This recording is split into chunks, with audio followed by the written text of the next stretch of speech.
You walk down the street, any group of people over 40 and ask them who has a medicine, almost everyone will have one. Almost everyone. Because that's what we do.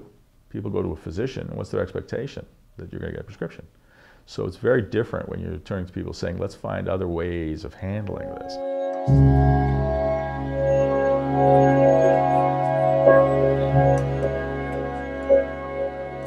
I think it's important to give people alternatives outside of meds.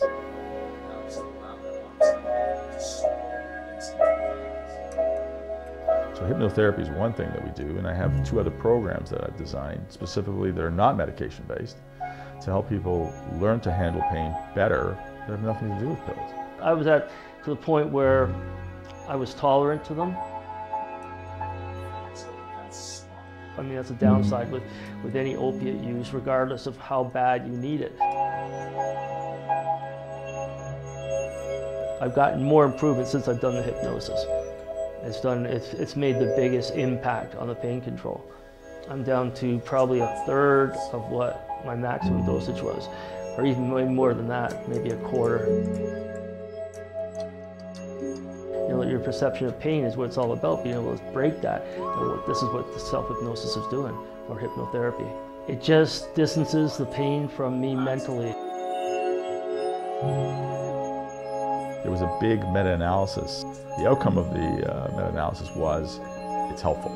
There's good evidence that this works. And you can appreciate, because I do it, I want to know that it works. So I was very pleased to see the meta-analysis, but then I got this silly idea in my head that we should analyze each paper that's in the meta-analysis and make sure that it's of good quality.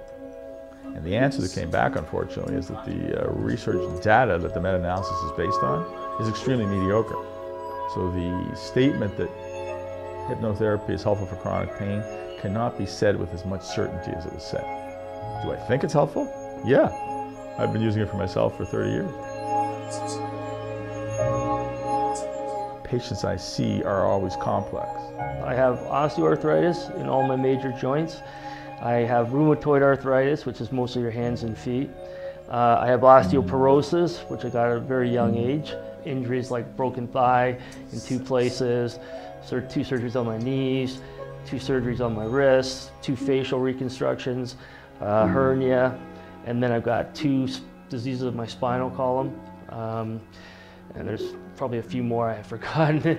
I didn't really start realizing the pain I had till I was in my 40s. And of course, you know, most doctors thought it was in my head. And eventually I came to Dr. Ennis. Finding the right doctor that understands, like Dr. Ennis, understanding pain, you know, has been a big help, right? Understanding the mental aspects as well, too. Well, I started doing this over 30 years ago. And then I trained in the States with some of the best at that time in the States to do it.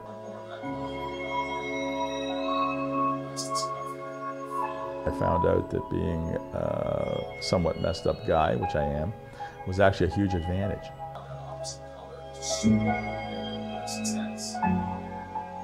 I may be a bit of a mess when I walk outside, but in here, in this context, I'm the boss because I know exactly what this feels like.